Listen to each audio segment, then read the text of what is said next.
नमस्कार। देश और दुनिया की बड़ी खबरों में आपका स्वागत है। जानेंगे देश और दुनिया से जुड़ी तमाम बड़ी खबरों को, साथ ही राजनीति से जुड़ी कई सारी बड़ी खबरों को। उससे पहले एक नजर सुर्खियों पर।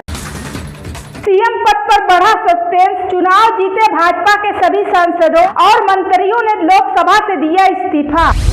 वसुंधरा राजे बाबा बालकनाथ नहीं, राजस्थान में इस नेता के लिए खून से लिखा गया लेटर। क्या शिवराज, वसुंधरा और रमन की टूटेगी आस? तीनों राज्यों में नए चेहरे को बीजेपी देने जा रही है मौका। शीला दीक्षित सरकार तक होगी जांच, डीजीपी पर अरविंद केजरीवाल का बड़ा फैसला। कहीं देर ना हो जाए, नीतीश ने इंडिया को दी जल्दी की सलाह। मीटिंग में न आने की वजह भी बताई। सचिन, विराट, अमिताभ अंबानी, रामलला की प्राण प्रतिष्ठा में इनवाइट। 7,000 लोग बुलाए गए, इनमें 3,000 वीवीआईपी। श्री कृष्ण जन्म स्थान को लेकर अलर्ट हुई पुलिस। 3 दर्जन हिंदूवादी नेताओं को किया नजरबंद। 13 दिसंबर से पहले भारत के संसद पर करेंगे हमला। वीडियो में अफजल गुरु की भी तस्वीर।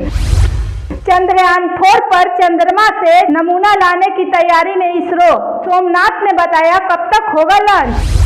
मिजोरम में 8 दिसंबर को मुख्यमंत्री पद की शपथ लेंगे लालधुमा। मोदी सरकार को लेकर कही ये बात।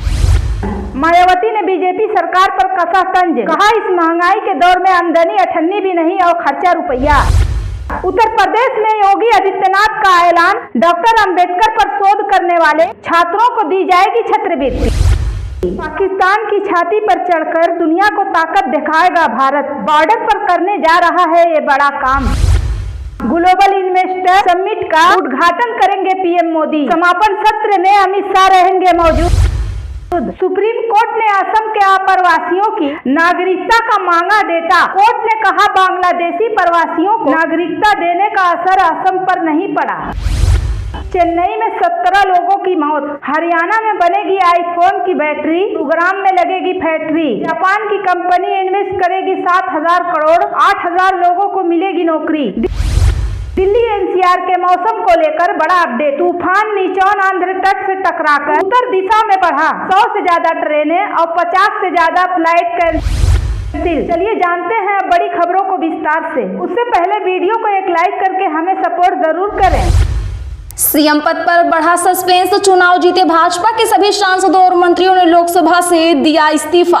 दरअसल बता दें कि मध्य प्रदेश, राजस्थान, छत्तीसगढ़ समेत 4 राज्यों में विधानसभा का चुनाव जीतने वाले सभी सांसदों और केंद्रीय मंत्रियों ने अपने पद से इस्तीफा दे दिया है। ये सभी लोग विधायक के तौर पर काम करेंगे और अपने प्रदेश में भाजपा को मजबूत करेंगे। खबर है कि सभी सांसदों ने बीते दिन लोकसभा स्पीकर के दफ्तर पहुंचकर इस्तीफा सौंप दिया। इस फैसले के बाद मध्य प्रदेश, राजस्थान और छत्तीसगढ़ में सीएम पद को लेकर कयास और तेज हो गए हैं। दरअसल कृषि मंत्री नरेंद्र सिंह तोमर और प्रहलाद पटेल ने मध्य प्रदेश में चुनाव लड़ा था और जीते भी हैं। ऐसे में इनके इस्तीफे के बाद कयास तेज है कि क्या वे सीएम बनेंगे। वैसे आपको क्या लगता है, कमेंट जरूर करें। वसुंधरा राजे बाबा बालकनाथ नहीं, राजस्थान में इस नेता के लिए खून से लिखा गया लेटर। बता दें कि राजस्थान में भारतीय जनता पार्टी की नई सरकार का चेहरा कौन होगा, इस सवाल का जवाब अभी सामने नहीं आया है। वसुंधरा राजे, बाबा बालकनाथ, गजेंद्र सिंह शेखावत समेत करीब आधा दर्जन नेताओं के नामों पर अटकलें चल रही हैं। कोई जयपुर में अपनी ताकत दिखाने में जुटा हुआ है तो कोई दिल्ली दफ्तर में अपनी दावेदारी मजबूत करने में जुटा है। इस बीच सोशल मीडिया पर 2 नामों की खूब चर्चा हो रही है। बाबा बालकनाथ और करोड़ी लाल मीणा राजस्थान में नतीजे आने के बाद से लगातार ट्रेड में बने हुए हैं। दोनों के समर्थक उन्हें मुख्यमंत्री बनाने की मांग कर रहे हैं। शिवराज, वसुंधरा और रमन की टूटेगी आस। तीनों राज्यों में नए चेहरे को बीजेपी देने जा रही मौका। जी हां, मध्य प्रदेश, राजस्थान और छत्तीसगढ़ में भारतीय जनता पार्टी की शानदार जीत हुई है। हालांकि शीर्ष नेतृत्व अभी तक तीनों राज्यों के मुख्यमंत्रियों पर मुख्यमंत्रियों के नाम पर अंतिम फैसला नहीं किया है। पार्टी के सूत्रों के मुताबिक बीजेपी तीनों ही राज्यों में मुख्यमंत्री पद के लिए नए चेहरों को चुन सकती है। सूत्रों ने बताया कि इन नामों का चयन 2024 के लोकसभा चुनाव को ध्यान में रखते हुए किया जाएगा। शीला दीक्षित सरकार तक होगी जांच। शीला दीक्षित सरकार तक होगी जांच, डीजीपी पर अरविंद केजरीवाल का बड़ा फैसला। वजह भी बताई। जी हां, बता दें कि दिल्ली के मुख्यमंत्री अरविंद केजरीवाल ने दिल्ली जल बोर्ड की सीएजी ऑडिट का फैसला किया है। उन्होंने पिछले 15 साल का ऑडिट कराने का आदेश दिया है। इसका मतलब है कि शीला दीक्षित की अगुवाई में 2013 तक चली कांग्रेस सरकार के दौरान हुई कामकाज की भी जांच की जाएगी। मुख्यमंत्री दफ्तर की ओर से बताया गया है कि जल बोर्ड में गड़बड़ी के आरोप लगाए जा रहे हैं, जिसके बाद ये फैसला लिया गया है।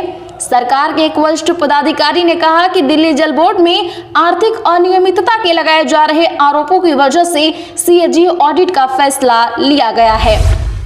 कहीं देर ना हो जाए, नीतीश ने इंडिया को दी जल्दी की सलाह, मीटिंग में न जाने की वजह भी बताई। दरअसल भारतीय जनता पार्टी के खिलाफ तैयार इंडिया गठबंधन की बैठक में हो रही देरी पर नीतीश कुमार ने सवाल उठाया है।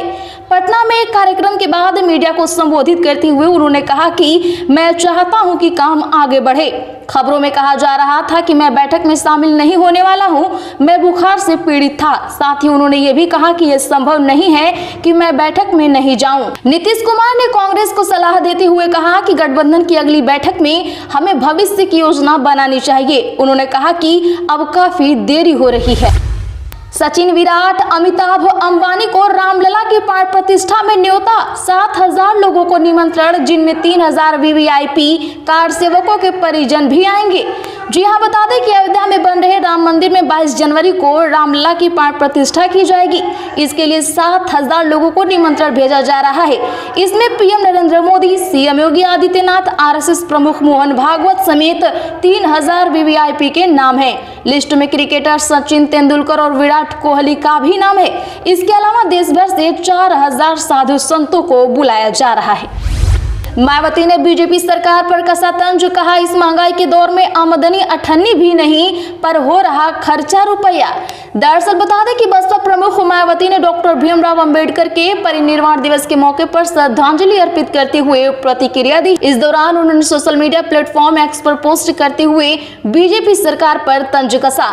उन्होंने लिखा कि देश के 81 करोड़ से ज्यादा लोगों को सरकारी अनाज का मोहताज बना देना ना तो आजादी के बाद का सपना था और ना ही संविधान बनाते समय बाबा साहेब भीमराव अंबेडकर ने सोचा था।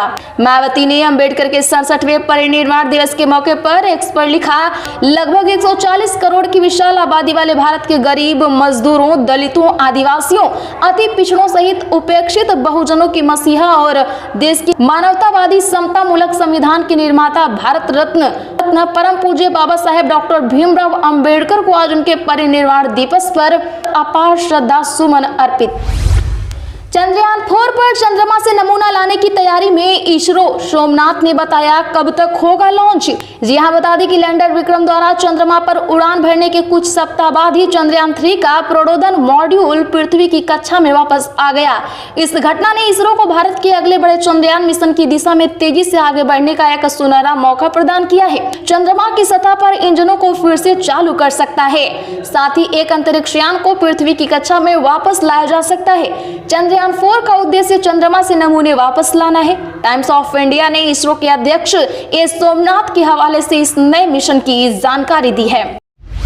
मिजोरम में 8 दिसंबर को मुख्यमंत्री पद की शपथ लेंगे लाल दुहोमा, मोदी सरकार को लेकर कही ये बात। जी हां, बता दें कि विधानसभा चुनाव में जोरम पीपुल्स मूवमेंट द्वारा बड़ी जीत दर्ज करने के बाद बीती रात पार्टी के विधायक दल की एक बैठक मुख्यमंत्री पद के दावेदार लाल दुहोमा के आवास पर हुई। जेडपीएम ने बयान जारी कर कहा कि मुख्यमंत्री का शपथ ग्रहण 8 दिसंबर को होगा। 40 सदस्यीय राज्य विधानसभा में जेडपीएम को 27 सीटों पर जीत मिली है, जबकि एक एनएफ को केवल 10 सीटों पर जीत हासिल हुई है।